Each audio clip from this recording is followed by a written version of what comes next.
It's bourbonblog.com, and we're at the Craft Beverage Expo 2016 here in downtown Oakland, California. I'm with Christian McMahan.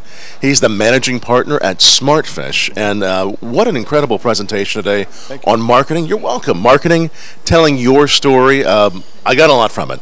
Thanks. Yeah, I think, for me, it's great. I started in the craft industry back in the early 90s during the formative years of Sam Adams, and to then work at big companies like a Heineken and a Diageo, and having the benefit of all that they bring to it, and bring that back to the craft world.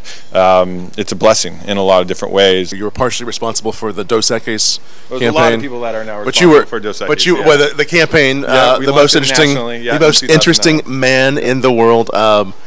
How did that come about? I mean, it's really cool that you were on that campaign, that you helped with that. I actually interviewed Jonathan a couple years ago. Oh, great! At Kentucky Derby on the red carpet. Oh. Which I didn't even know he wasn't Spanish or what Mexican. American. Yeah. And in Mexico, one of the funny things you said they were saying is the line is, "I don't always drink beer, but when I do, I prefer a Dos Equis." But what did they say? Well, when you work with a brewery owner and you tell them that one of your taglines is going to be "I don't always drink beer," it doesn't give you get the best reaction in the room. And but it was authentic because the target doesn't always drink beer, and they really respected that. The point of my presentation today was brand authenticity. That really showed that we were authentic. We weren't trying to sell you something. We were being honest, and consumers repeated that so much back to us.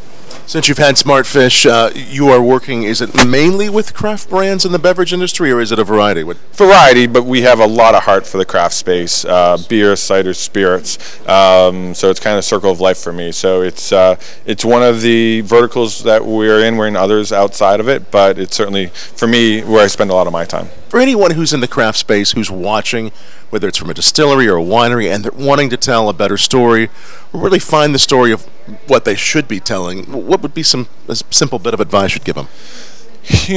What's great about these conferences is every day we're in our own cubicles or in our own space, in our own world, and we don't get to step out of it. We don't get to talk to other people. We don't get to hear from other people. We read online, but it's nothing like being in a room when people are sharing what they learn from, and you have to do that in order to grow and improve, and it's never too late. Clearly, the Craft Beverage Expo is one of those wonderful annual opportunities that people should really attend. If you're a craft brand, you're small, you're doing a great job, but you don't know marketing. How could someone go about just taking a look at their bottle or their branding, analyzing it, and just knowing if it works? Yeah, we always say, are you listening? Are you listening to what's being on social media? Are you getting people around a table from outside your leadership group once a month, hearing what they have to say? And it's not like they're telling you what to do. They're giving you information for you to make better decisions. And you're constantly surprised and amazed when you open up your ears what you hear back. Thanks so much for chatting with us here at You're Craft welcome. Beverage Expo 2016.